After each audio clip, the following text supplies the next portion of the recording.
For today's video, aattend kami ng kasal ng aking asawa.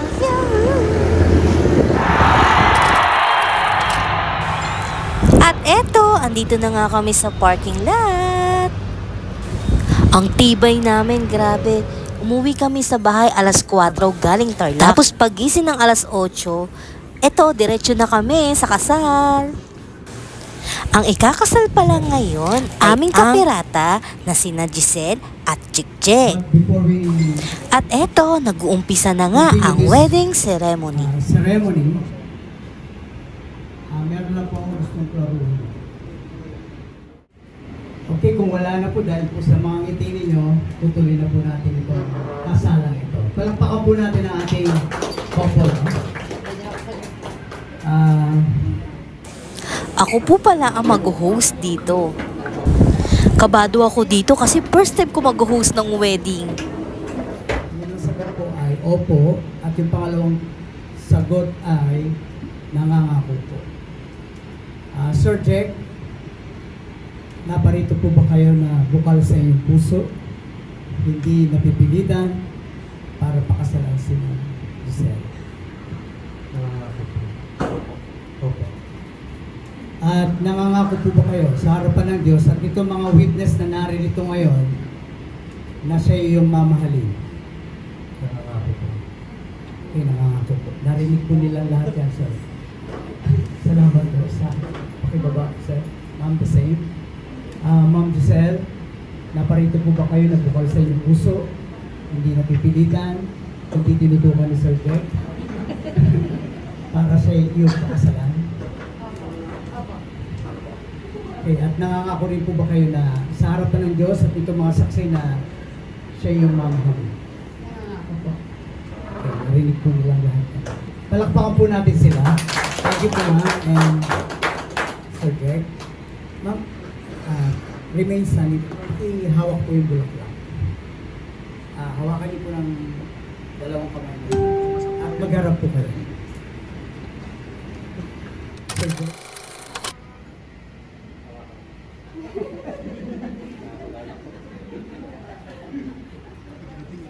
So, unang-una sa lahat, first of all, binabati kita. Congratulations! Kasi ako mapapangasawa.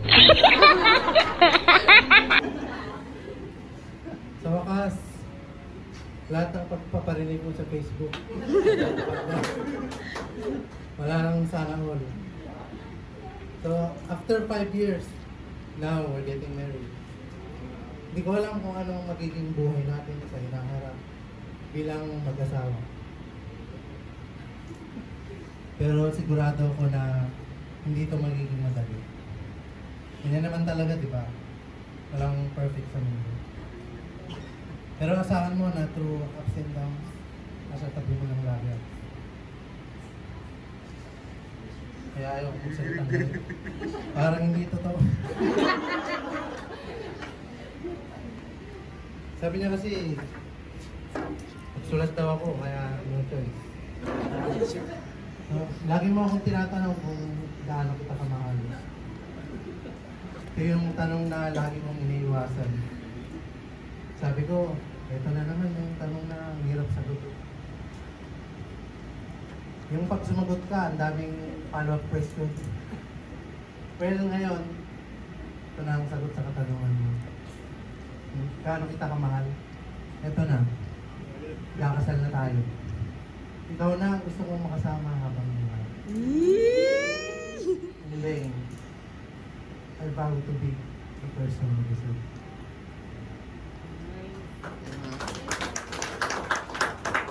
Pakabo natin sila. Ay, si Sir Jack.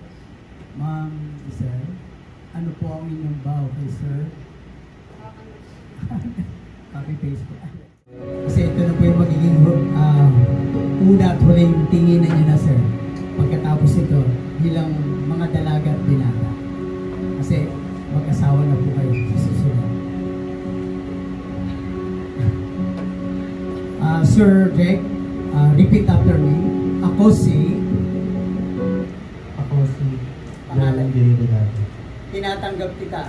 Tinatanggap kita. Pangalan mo. Giselle Halimbawa Britos. Upang maging aking asawa. Upang aking maging asawa. At ako'y nangangako. At ako'y nangangako. Sa harapan ng Diyos. Sa harapan ng Diyos. At itong mga saksi. At itong mga saksi. Na ikay aking mamahalin. Ay kayo aking mamahalin. Igagalang. Igagalang. Aalagaan. Aalagaan. Sa panahon ng karamdaman. Sa panahon ng karamdaman. Maging ng kalusugan. Maging ng kalusugan. At ako'y nangangako din. At ako'y nangangako din. Na magiging iyo lamang. Na magiging iyo lamang. Habang tayong dalawa ay nabubuhay. Narinig po nila yan, sir. At ni ma'am. Ma'am Giselle, the same. Ako si Giselle Britos. Tinatanggap kita. Tinatanggap kita. Pangalan ni sir. Jack. Jerwin Giradana. Upang maging aking asawa. Upang maging aking asawa. At ako'y nangangako. At ako'y nangangako. Sa harapan ng Diyos. Sa harapan ng Diyos. At itong mga saksi. At itong mga saksi. Na ikaw aking mamahalin. Na ikay aking mamahalin. Igagalang. Aalagaan. Sa panahon ng karamdaman. Sa panahon ng karamdaman. Maging ng kalusugan.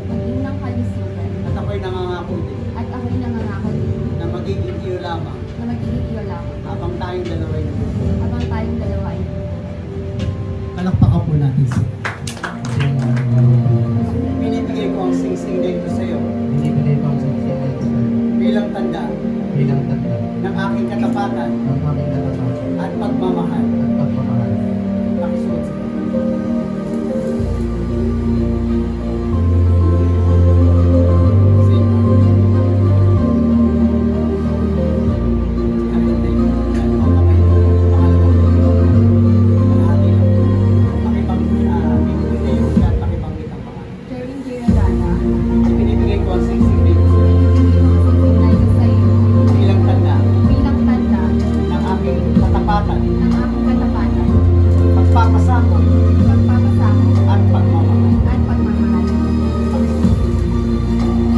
Palakpakan po natin sila.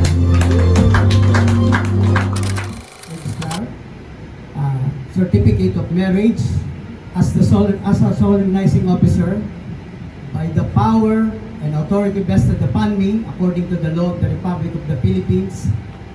Now I pronounce you husband and wife. You may kiss your bride. Sir, 3 seconds. Kasi meron po ano may mga for documentation po. Kailangan tikit, sir.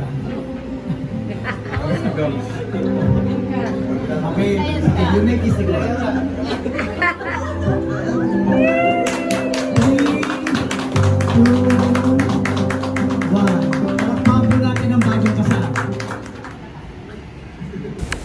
At tapos na nga ang wedding ceremony. At nagpaalam na nga si Pastor.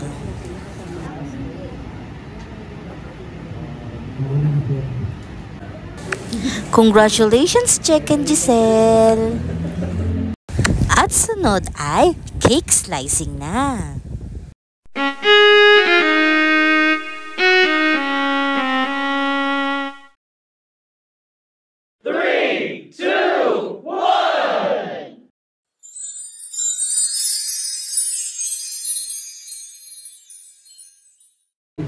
At ngayon naman ang mga message ng mga guests kay Jack and Giselle. Giselle, tsaka kay Jack, mapapayo ko lang sa pag-aasawa is pag may napagod, huwag susuko, magpahinga, tapos relax lang and enjoy ulit. At lagi niyong babalikan yung mga masasayang araw na nagsimula kayo. Yun lang. At saka lagi nyo isa-center si God sa pagsasabi. Congrats of you. Love ko kayo. Alam niyo yan.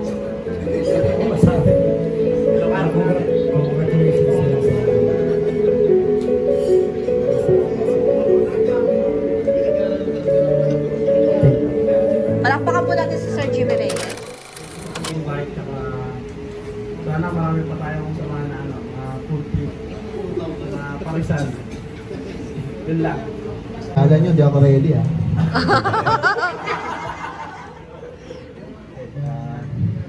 yun nga, sabi ni Pastor kanina, in every na mag-away kayo or syempre hindi naman mawawala si relasyon mo. Lagi nyo tatandaan yung araw na to kung saan magsumpaan kayo at lagi nyo rin tatandaan na yung pag-iibigan nyo sana hindi pangalawa lang kayo, kumbaga secondary lang kayo. Lagi nyo munahin yung Lord sa bawat decision nyo sa buhay and then lagi kayong mag-uusap. Hindi mahirap hindi madali mag-asawa. Siyempre, iintindihin yung bawat isa. Hindi naman kaya din natin kasi perfect si Jen. So, kung ano man ang pagkukulang sa bawat isa at lagi kayong mag-uusap. Thank you.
Yung dalawa, well deserved.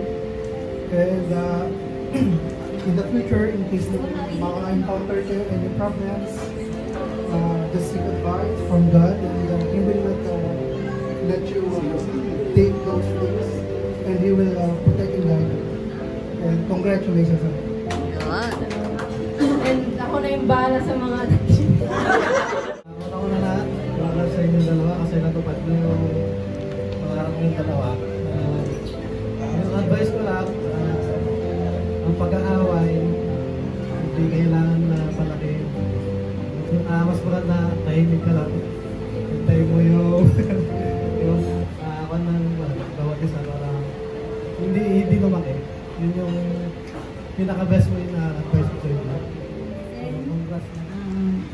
masabi ko lang sa inyo, pasensya na kayo kung hindi kayo talaga.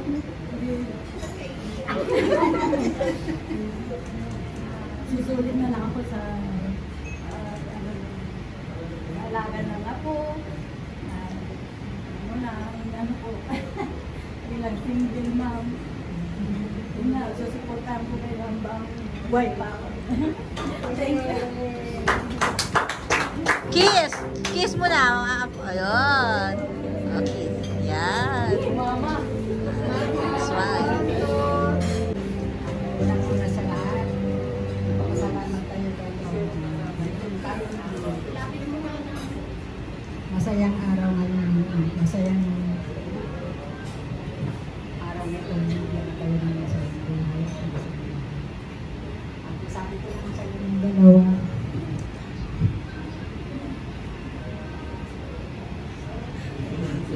Iyak na si Lola.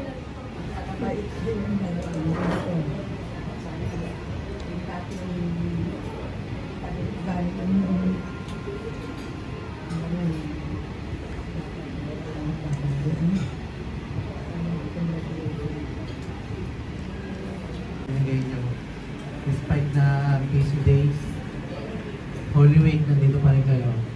Thank you po sa lahat. Palakpakan po natin si Jack. Next, Giselle. Copy paste. Copy paste. Ayun lang din. Thank you po sa lahat ng mga umattend. Lalo na ngayon holiday. Dapat yung iba nakapakasyon pero hindi na natuloy para lang maka-attend ng kasal namin. So, thank you. Yun lang.